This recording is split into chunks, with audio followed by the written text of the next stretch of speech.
Hey fly tires, how we all doing out there in YouTube land today? Hopefully well. My name is Brady and today we're going to tie a Red Ass Soft Hackle. Nice classic style pattern. Some of my favorite materials, Partridge and Peacock. It's a great simple one to tie up. We'll go ahead and get her going. So I'm tying it today on a TMC 100 SPBL. So it's the TMCO Super Point with a down eye. It's a 1X heavy hook, which works well for these wet flies.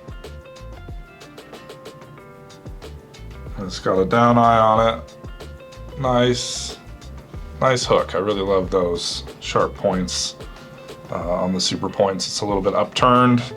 Gives you super nice fish holding ability without a barb, which is really cool. So getting going, we got some uni thread 6/0 in red. I'm going to start that about a hook eye's back on the shank. If you prefer a thread that's going to lay a little more flat, maybe give a UTC a shot. I find that when I use these ropier threads, you can always unwind them a little bit, but I think it helps just maintain discipline for me that if I want a nice smooth thread body with this type of ropey thread, I really got to make sure that I have nice touching wraps all the way back. I'm not just laying it down on top of itself. And you get a nice smooth body, sort of all in all. If you're disciplined with it as you're going around. And on this one, I'm going to walk back just a little bit past where that barb would be. We're going to extend our thread base out so that it's showing. And we'll walk right back up on top of that, building a second layer forward to about where that barb would be again. And that's where we're going to tie in that peacock hurl. So we got some nice peacock hurl here from hairline. I'm going to find a couple of nice strands to pair together for this. So like that one. And so many choices. There we go, those look like a good pair.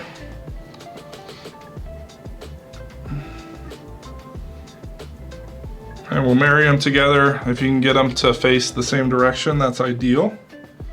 But I would also say that it's not really worth messing with too much. A lot of times they want to sort of marry up that way. You can see my two have almost turned into one, but I do have two strands in there. And then we can take that and go ahead and tie it in. I like to use the peacock as just to keep consistency underneath. So you can see I'm tying it in the same length of the thread there. And then again, same thing as before, just sort of maintaining my touching wraps, although not crucial by any means here because you are going to cover this all up. More than anything, discipline, and then just to maintain a level profile on this fly, not building any bulk or anything like that. It's a fairly thin soft hackle. It's not a spider by any means, but a pretty sparse soft hackle nonetheless. So we'll take our thread up right to where that thread was waiting for us, or where the thread ended, and then we can take our peacock forward. And as always, this first wrap with peacock is going to be the most brittle. And then as you get going, hand over hand or with the rotary, laying down touching wraps. We want to make sure we're going to coat this entire body all the way through. And that peacock's laying down real nicely for me, flaring out just like I want it to. And you do want to try and find longer feathers here to work with on this, since you're basically coating that whole body. We'll throw one more down. Go ahead and capture it out. This is a size 14 today, which is an excellent size for this fly. People often ask what size we're tying with. And in some situations, it might be the only size that you tie a specific bug. If it's a green drake, for example, those are pretty dialed as far as size goes. But then a fly like this, you could tie in a world of varieties, and go out and look at the bugs that are in your system, and try and match them. That's the game, right?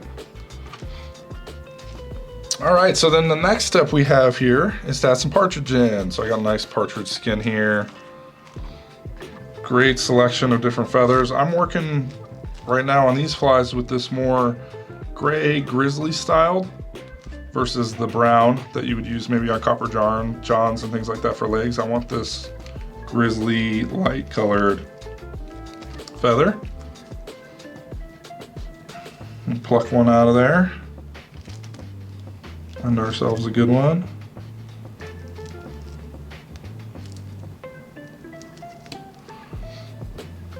And get rid of the waste. Always with natural materials, you're just gonna have a lot of waste.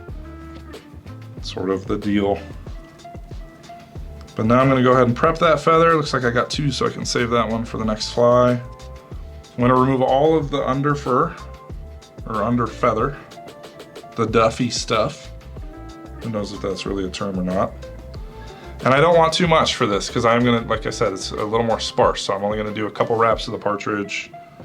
If you watched the Bloody Mary soft hackle we did recently, that one had a much thicker hackle on it compared to this guy's. Is a very light, fine, more traditional style soft hackle.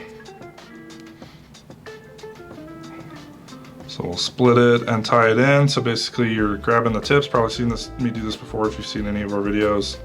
Grabbing that tip, and then you're massaging the rest of it rearward here, so that you end up with a nice tie-in point there, and then the rest of the feather that you're gonna go ahead and palmer.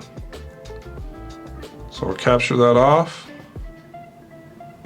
and walk back on it a couple times. And I usually like to just take that end of Partridge and move it back when I can, tuck it underneath, not gonna hurt anything being in there. You can always trim it out. And actually these micro tip razor scissors from Dr. Slick make that kind of work super easy. And then we'll walk our thread up right to where the eye is, give it a half hitch there, and we can make it a soft hackle. So I'm gonna pull that stem perpendicular to the shank, sort of take these feathers and massage them rearward, and then we can start to lay down wraps. I always usually use my finger along the way as well to keep it from twisting and turning on me too much. We want it to stay all facing rearward as much as we can. Something that you can kind of correct when you go to wrap your thread down over top of everything, but the better position you have it to start, the easier everything is thereafter. Of course I'm struggling with, there we go. So that's one full turn. We'll give it one more.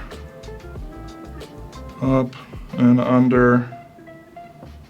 And then holding that in place there, I can take my thread and come up and around it.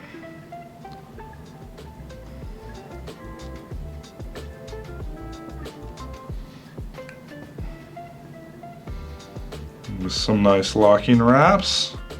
We'll trim out the excess material there, again with our nice fine Dr. Slick scissors. Doesn't leave too much behind there. And then all you gotta do is whip finish this little fly. So if you're into trout spay, this is one that I would recommend having your box full of. A variety of these in sizes, and you can play around with color a little bit. I do love a natural peacock though. Just something to the material. It really makes for an awesome bug. So that's the red butt soft hackle. Yeah, kind of traditional, like I said, nice natural materials. If you lose this fly in the river, at least it's gonna biodegrade. Over time, it's not plastic that's gonna be left behind and end up inevitably somewhere. So, a great little bug. Give it a shot and let us know what you think. Check out the description below for the links to the recipe. Check out our site for all your fly tying needs and fly fishing as well. And good luck out on the water. Thanks for watching.